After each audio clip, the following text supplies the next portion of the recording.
The Senate is considering the nomination of California Attorney General Xavier Becerra to be Secretary of the Department of Health and Human Services. Without question, the Senate should reject this nomination. In the midst of this pandemic, America deserves a health secretary who is solely focused on getting shots in arms, getting kids back to school, and getting parents back to work.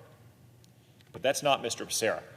Over his long career in politics, his primary passion has been ramming through a radical far-left agenda and using the power of his office to persecute his political enemies. Mr. Becerra would be in charge of administering the nation's health programs, but he has virtually no experience or expertise in health care. His only experience responding to the pandemic, as far as I can tell, has been his enforcement of California's excessive and traumatizing lockdowns over the last year.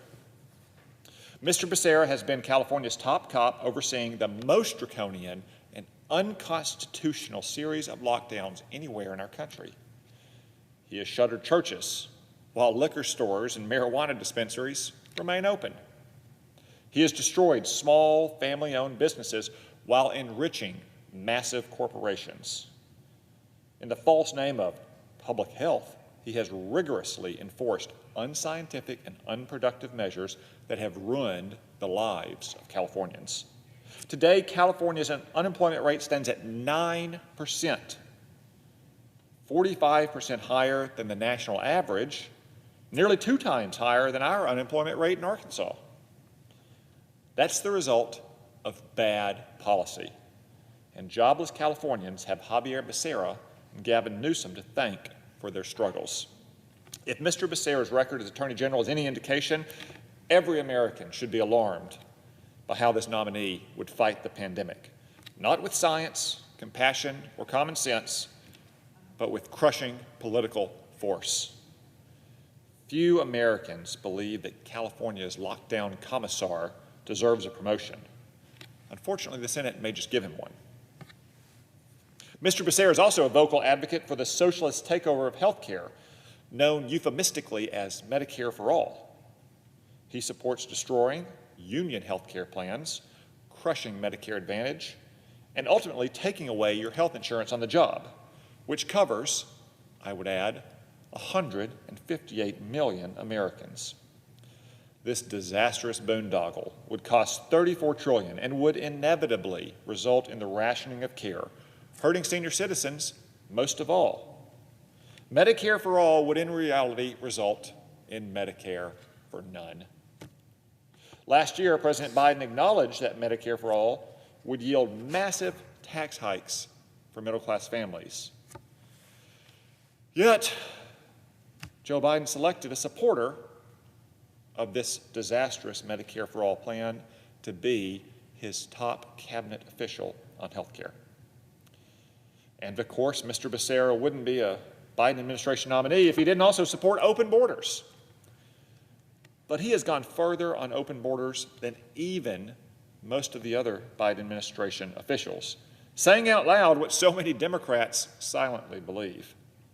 He has openly argued for the decriminalization of illegal immigration.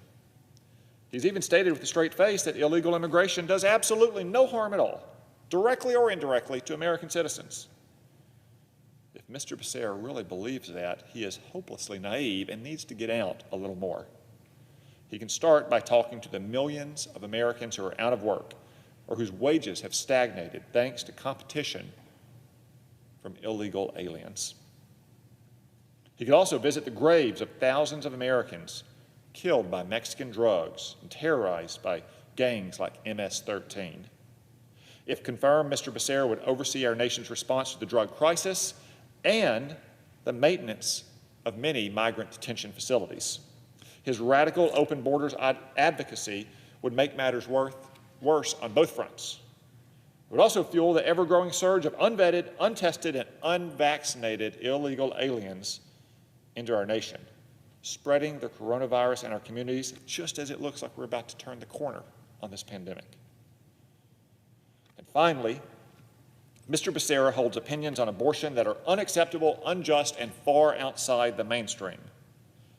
As a member of Congress, he voted in favor of partial birth abortion, a disturbing and deadly procedure performed in the very last stages of pregnancy.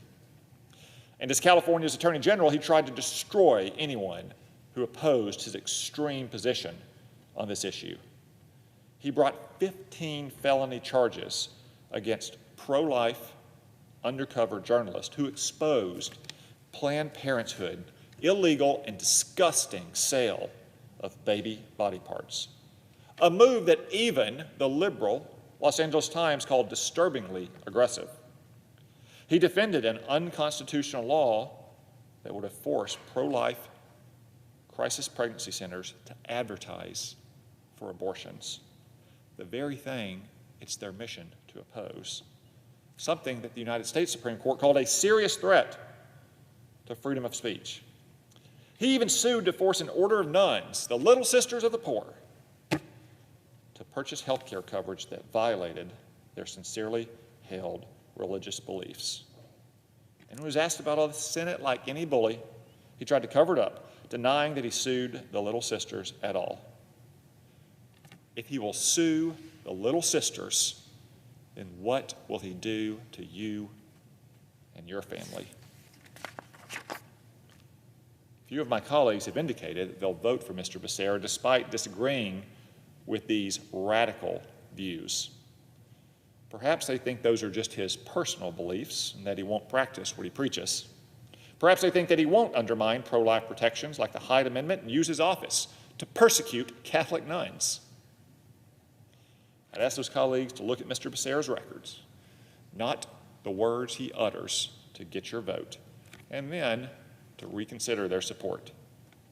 Because any honest assessment will show that Xavier Becerra is a partisan culture warrior who has consistently abused his office to punish his enemies and to enact far-left policies in Congress and in California.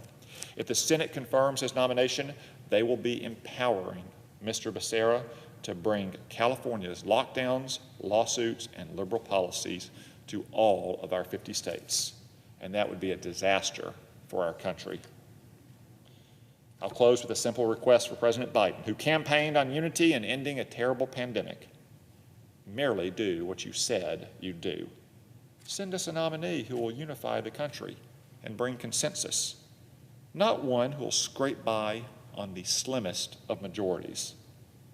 Send us a nominee who is actually a healthcare expert, and the Senate will gladly consider them. Xavier Becerra is not that nominee, and the Senate should reject his nomination resoundingly.